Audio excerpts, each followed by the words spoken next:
kita juga yang jadi jarang FKM terlibat di dalam bidang ke teknik sipilan ini ya. Lanjut. Kemudian apa peran penting lainnya lagi, yaitu kita menyeimbangkan kebutuhan pembangunan manusia dengan perlindungan lingkungan. Itu tugas kita juga ya. Kemudian kita memastikan bahwa sistem drainase yang kita rancang dan kita kelola itu dapat meminimalkan dampak negatif terhadap lingkungan ekosistem sekitarnya, meminimumkan dampak negatif terhadap kualitas airnya dan terhadap kesehatan masyarakatnya ya. Itu tugas orang teknik lingkungan. Lanjut.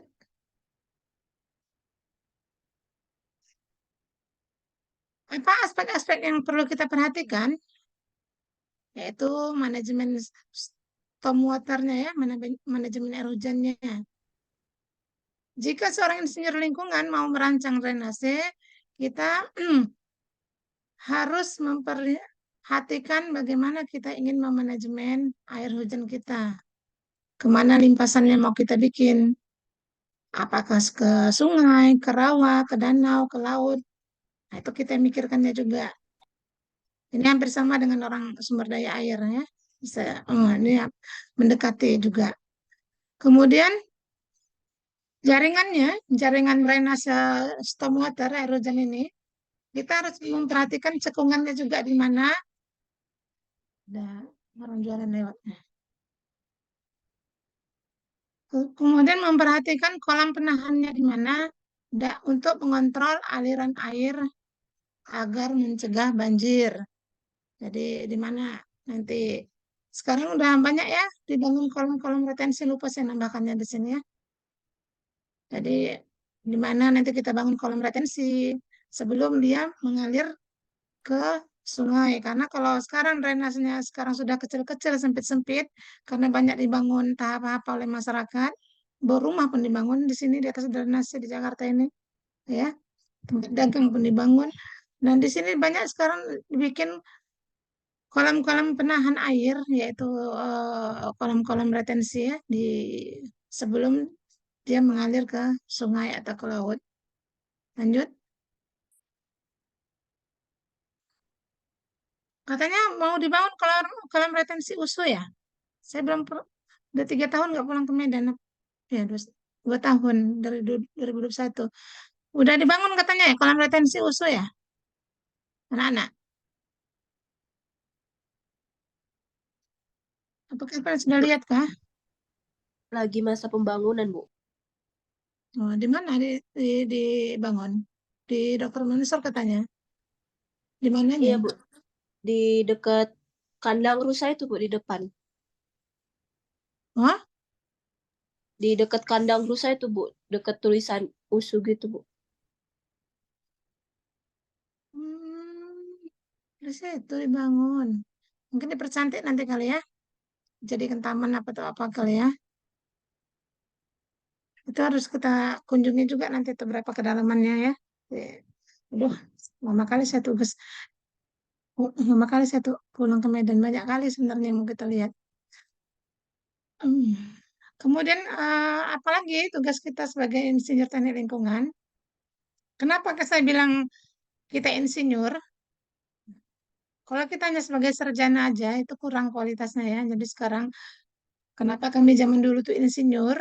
Karena memang insinyur dia ya, engineer ya. Nah, kenapa dulu sekarang berubah sarjana, sarjana, sarjana gara-gara gini. Insinyur pertanian pun ngaku insinyur teknik dulu zaman dulu itu. Mengaku dia bisa merancang segala macam, banyak banyak apa ya penipuan-penipuan dulu itu. Terus masalah dokter Andes, dokter Anda itu banyak penggabungan orang akuntansi juga dokter Anda, nanti orang sastra dokter Anda. Nah, jadi nggak jelas gitu. Jadi sekarang diperjelas dengan sarjana teknik, sarjana pertanian, sarjana sastra. Nah, tapi setelah itu berkualitas jadi menurun. Kualitas daripada keinsinyurannya ya. Makanya sekarang dibuka lagi sekolah insinyur. Setahun lagi mau nggak salah. Jadi ke profesi insinyur diambil lagi. Nanti kan kalau mengambil sekolah insinyur ada di USU di mana-mana ada ya. Jadi dibilang insinyur karena dia engineer ya. Jadi kalau sarjana aja dia bukan engineer. Karena sarjana teknik. Kan lucu sarjana teknik dibilang engineer ya kan. Makanya ada sekolah sekarang sekolah engineer 1 tahun. Salah 10 juta 1 semester kalau nggak salah. Dan sana ada informasinya nanti. Kalau kalian mau di bidang konsultan atau di bidang apalah ya, di bidang kontraktor. Tapi kalau sekedar pegawai negeri nggak perlu. Kalau mau jadi desainer, ya ambil lah ya. Kemudian untuk kontrol kualitas air ya kita ya, dengan menerapkan langkah untuk memastikan bahwa air hujan dan air limbah sebelum kita buang ke sungai atau ke parit, drainase atau ke laut atau ke rawa atau ke kolam retensi itu sebenarnya air hujan itu dan air limbah diolah dulu. Air hujan kenapa diolah? Sekarang air hujan itu mahal kalau di Jakarta, ya. Air hujan itu ditampung karena banyak apalagi di Jawa ya, apalagi di daerah-daerah yang susah air. Air hujan itu ditampung untuk dijadikan air reuse ya, air reuse. Kalau kita dibuang-buang di Medan karena masih banyak air, lagi daerah Pancur Batu ke atas ya. Nah, kalau daerah bawah itu kesulitan air hujan juga mahal di sana. Tapi kadang-kadang mereka nggak punya lahan untuk menampung air hujan tersebut. Jadi sekarang banyak air hujan yang sudah diolah untuk di reuse ya. Nah, air limbah kalau di negara-negara maju juga sudah diolah, nggak dibuang ya, nggak dibuang ke badan air. Tapi kalaupun mau dibuang ke badan air, air hujan dan air limbah ini diolah. Air hujan ya cukup dengan pengendapan aja, mana tahu ada daun-daun, ada batang-batang ranting pohon yang apa namanya terikut dari atap atau dari mana itu diendapkan atau disaring dulu. Paling paling paling gampang penyaringan dengan kawat aja, penyaringan biasa ya, dengan screening kawat. Kalau air limbah macam-macam. Kalau dia dari rumah, minyak lemaknya dari restoran, minyak lemaknya dari sekolah cukup dengan kolam aja, kolam pengendapan. Tapi kalau restoran sama rumah tangga, pengolahnya biasanya minyak lemaknya harus diolah dulu sebelum dibuang ke drainase yang akan lanjut ke sungai. Nah, ini di bawahnya kan ada bilangnya banyak sistemnya ya, ada filtrasi. Kalau itu kalau mau benar-benar bersih ya, kemudian ada sedimentasi, kemudian ada juga dengan membuat taman hijau. Taman hijau sekarang juga lagi keren ya. Jadi mengolah air limbah dengan air hujan dengan taman ya, membuat taman hijau, hujan ya. Taman hujan itu sebenarnya juga ada untungnya. Untuk apa taman hujan ini untungnya? Untuk memperangkap air. Jadi sebagai catchment area dia ya, untuk air tanah. Untuk memperangkap air, jadi dia mengendap di situ dan kita mempunyai cadangan air tanah. Lanjut. Untuk apa lagi kita ini? Kita tugasnya untuk mengendalikan erosi dan sedimentasi, ya, untuk mencegah tanah longsor dan kalau udah longsor tanahnya, kalau jatuh ke parit atau ke drainase, dia terjadi sedimentasi yang dapat merusak ekosistem air tersebut, ya, misalnya ada ikan kecil-kecil, ya, ada cebong, ada jentik-jentik yang mau dibasmi ya, ada plankton segala macam itu kan merugikannya. Jadi kita itu tugasnya. Kemudian infrastrukturnya juga nanti kita perhatikan juga apakah bolong-bolong, apakah nanti kalau kekuatan dari sipil infrastrukturnya.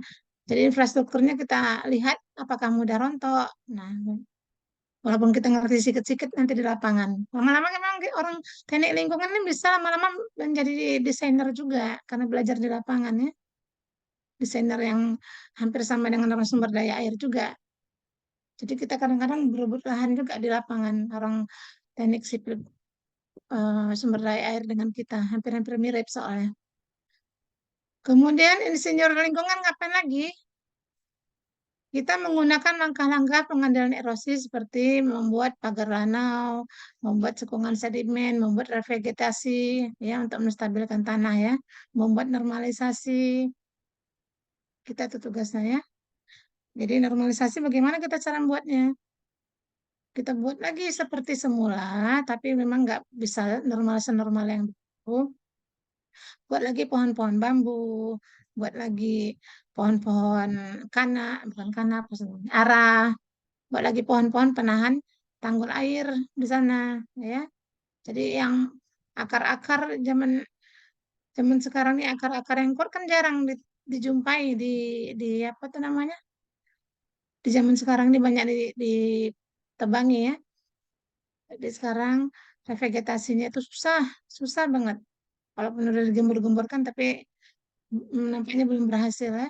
Karena itu sempitnya area dan karena di pinggir-pinggir sungai, di pinggir drainase, sekarang udah dibangun tempat parkir, tempat jalan segala macam ya. Jadi seperti saya bilang tadi, area perdagangan, area pasar malam. Kalau di Jakarta ini area pasar malam di pinggir drainase itu. Karena kan ada semen, dari bagusin. Jadi orang jualan malam. Karena ada orang jualan jualan malam, datanglah pengunjung kan untuk santai-santai, duduk-duduk. Lanjut. Memang susah kalau konsep normalisasi itu susah banget karena berhubungan dengan manusia dan ekonomi ya.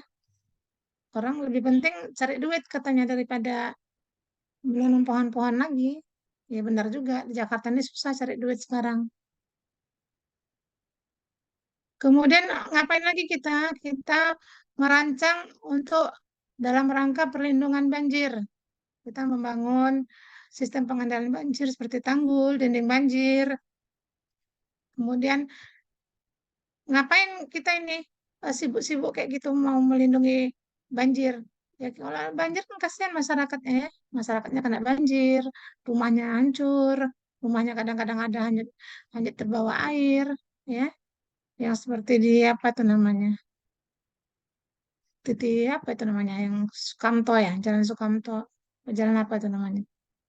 Yang di dekat arah ke itu kan sungai sama rumah itu udah bersatu lagi. Jadi gimana lagi ada drainase di daerah dekat-dekat Mangkubumi itu.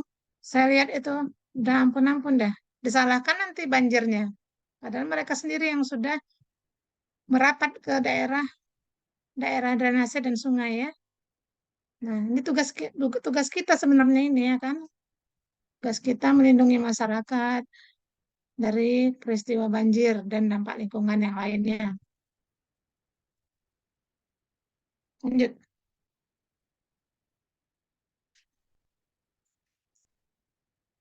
Kemudian kita untuk merancang apa namanya drainase juga memperhatikan pengolahan air limbah. Di sini di Jakarta juga sudah diolah air limbah secara secara apa namanya ipalnya ipal komunal sebelum dibuang ke drainase atau ke sungai. Jadi daerah-daerah UKM itu diolah dulu airnya. Entah jalan entah enggak. Kalau waktu saya ikut proyek ini penggalian sungai-sungai di Jakarta ini tahun 2018 ke bawah, 2018 sampai kontrak saya, itu sudah dimulai ya dari daerah-daerah pasar, daerah-daerah perumahan penduduk, ditampung dulu, disedimentasi, kemudian difiltrasi segala macam ada ipal mini, itu dikelola oleh masyarakat ya. Jadi proyek-proyek ini kan berhubungan dengan uang ya, dengan dana. Setelah kita bangun pakai duit, duit pemerintah atau duit pinjaman utang ya. Utang kita tuh ngorek-ngorek sungai yang di Jakarta itu berapa triliun lupa saya. 4,1 triliun atau berapa kita utang ke World Bank. Kita hutang kodeng untuk hanya untuk mengeruk sungai di Jakarta. Terus bangun-bangun di Palu juga kita hutang. Nah, udah dibangun untuk mengelolanya, untuk mengolahnya juga kan pakai duit. Nah, apakah itu jalan, apa enggak? Apakah mereka urunan untuk mengolah mengolah ipalnya atau tidak? Ini juga masalah ya. Di mana-mana masalah ipal adalah dana operasionalnya. Untuk apa ini diolah dulu air limbahnya sebelum dibuang ke lingkungan badan air? Ya, kalau ada logam beratnya, kalau ada zat-zat berbahayanya, ini tidak terikut ke drainase yang akan kalau dari drainase kan jatuhnya kan ke sungai, dari sungai kan ke laut. Nah, itu nanti tidak terikut ke sana. Itu fungsinya diolah dulu air limbahnya. Kok pesertanya kan aman-aman, Mbak Yud?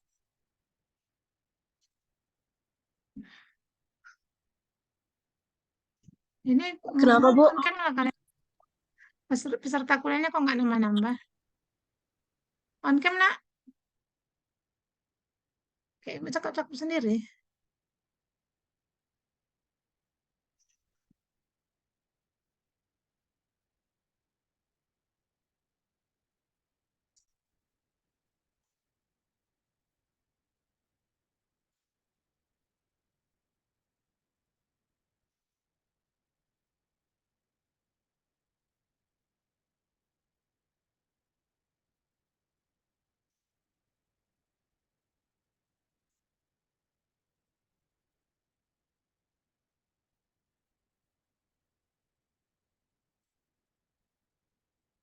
Lanjut, Yun.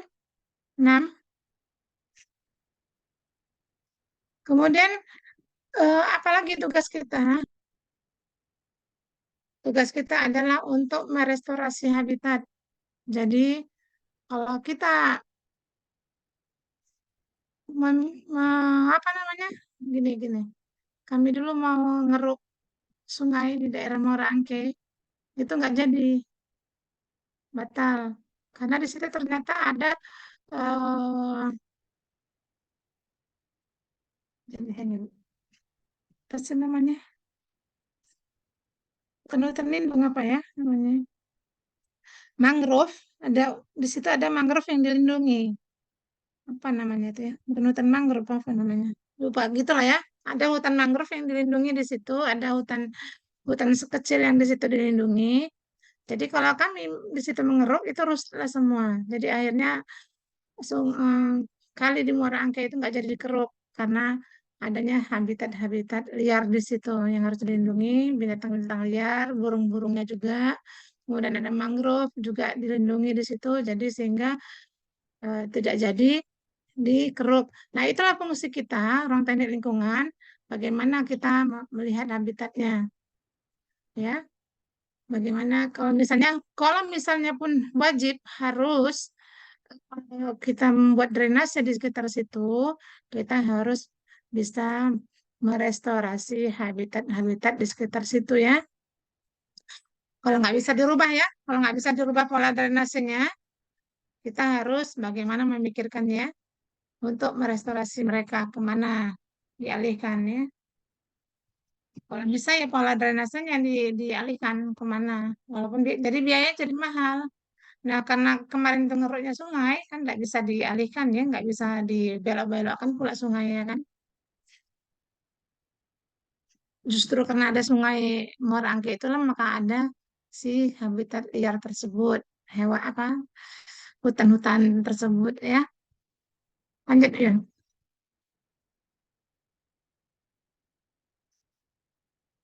Kemudian ada praktek berkelanjutan. Apa maksudnya? Sekarang ini banyak drainase-drainase dan trotoar yang sudah pakai yang permeable ya, yang permeable dan pakai atap hijau ya, bisa penggunaannya bisa didaur ulang. Untuk apa? Untuk mengurangi dampak lingkungannya. Jadi sekarang banyak di bawah lapangan, lapangan bola kaki, di apa itu ada drainase drainase terselubung di bawahnya ya. Makanya kadang-kadang banyak yang tercebur atau apa di luar negeri terutama ya. Banyak tiba-tiba tuh tak keropos itunya, landasannya, landasan yang dipijak, tak keropos, tak apa, terinjak, jatuh.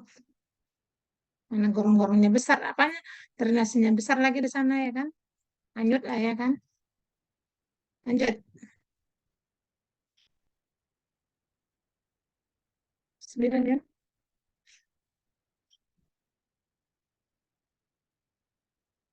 eh, 9 ya, dari 5. Ya, 5 tadi 9 harusnya. Udah Ibu ganti pada tadi. Ya, ini. Ibu ganti ke 9, nggak tersave oleh.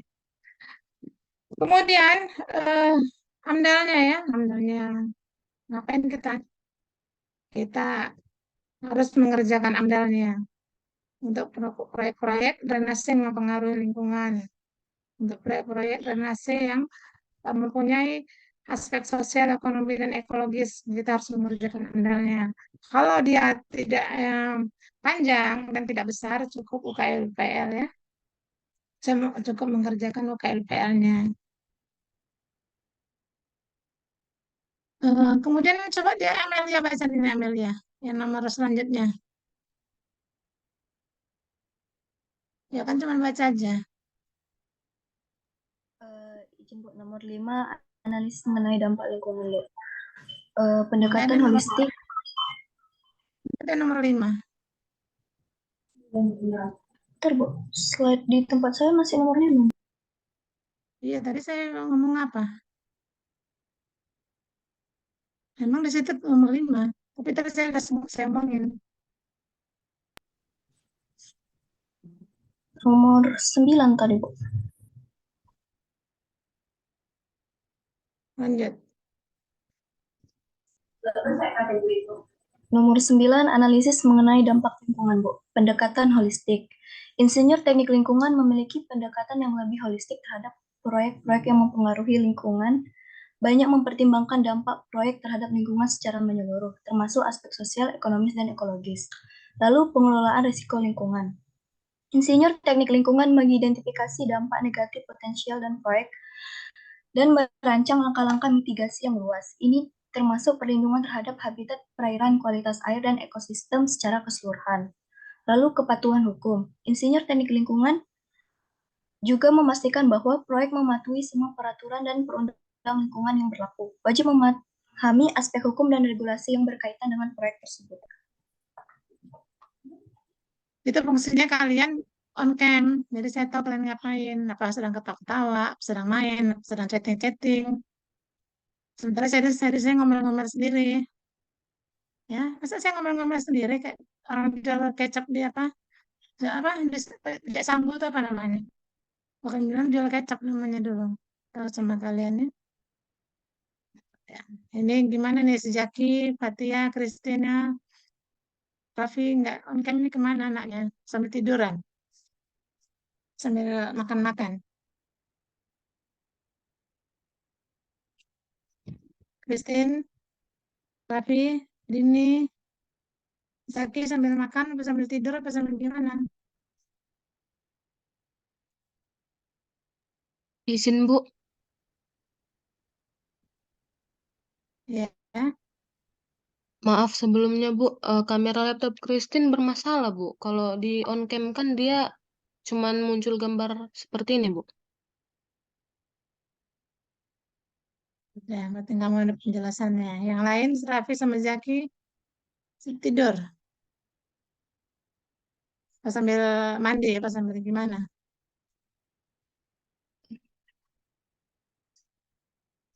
Raffi sambil ngapain tadi? Sambil goler-goleran, sambil golek-golekan.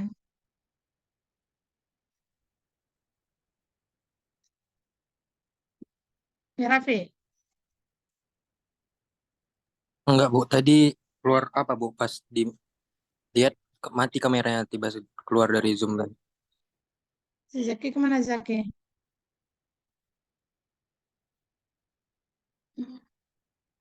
Izin Bu, ini mau pindah ke Ya, laptop dulu Bu. Di HP saya bermasalah kameranya Bu. Sebentar ya Bu. siapa suruh kalian pakai HP? Nggak suka saya kalau sedang kuliah pakai HP. Karena kan nggak ngeliat tulisannya. Ayo, kamu baca dulu ini. Selanjutnya.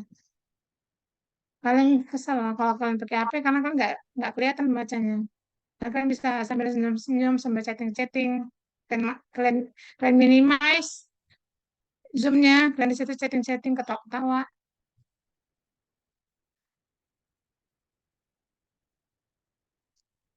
Jadi kita orang teknik lingkungan, insinyur teknik lingkungan, kita harus mengerti amdalnya ya. Bagaimana kita harus mengerti amdalnya? Kita wajib hafal.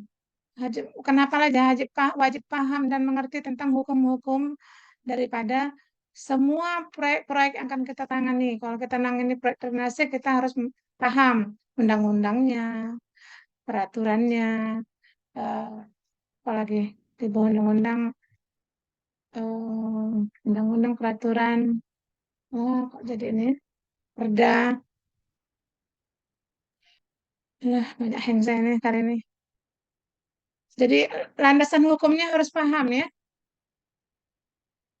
PP berapa, undang-undang berapa, kayak ya keputusan ya, atau kayak keputusan menterinya. Tadi ya ada beberapa ya, undang-undang dulu, peraturan PP dulu, kemudian peraturan presiden, kemudian jatuh keputusan menteri ya, baru perda. Ini harus kalian pahami sebelum kalian bisa mengerjakan amdalnya. Ya, nanti kalau proyeknya bukan drainase ya, landasan hukum yang lain ya. Memang itulah kerjaan kita memang. Tentang kepatuhan hukum, ya, tentang regulasi kita memang harus benar-benar hafal. Apa yang membedakan kita dengan orang lingkungan di luar sana? Kita teknik lingkungan kan banyak lingkungan ya, selain teknik lingkungan. Yang membedakannya mereka hafal hukum, hafal regulasi segala macam, tapi mereka tidak bisa merancang. Kalau orang-orang AMDAL itu banyak juga siluman-siluman banyak siluman lingkungan. Banyak kali kalau kalian perhatikan nanti di luar. Banyak kali siluman-siluman yang mengaku sebagai orang lingkungan ya. Oke, biarin aja. Tapi mereka tidak bisa merancang apapun. Merancang IPAL nggak bisa, merancang drainase nggak bisa, merancang banjir nggak bisa ya. Kita bisa. Sasti kemana Sasti? Lanjut, slide selanjutnya. Sampai besar baca nih, jangan ngantuk kalian. Karena ini teori semua.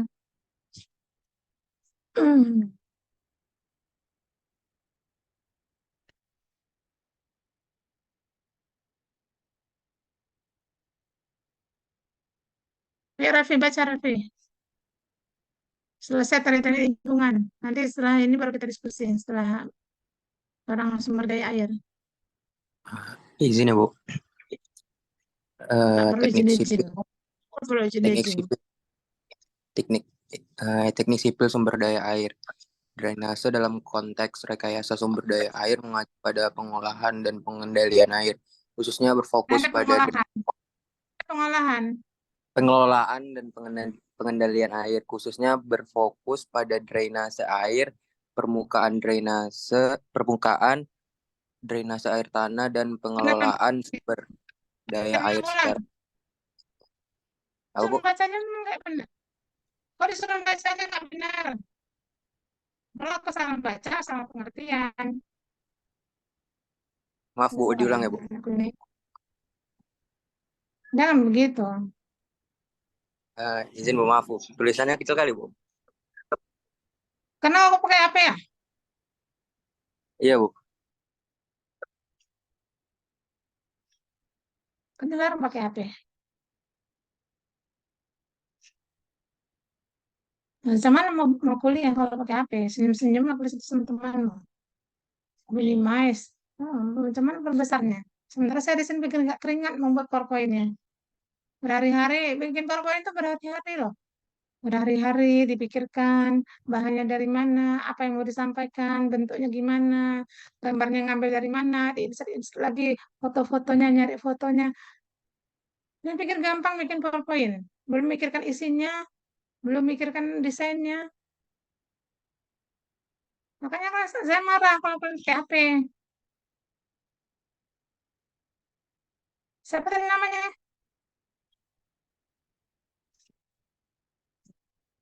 Raffi ya? Iya, Bu.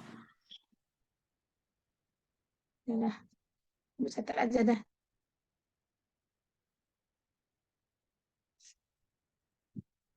Lexius. Ya, Bu.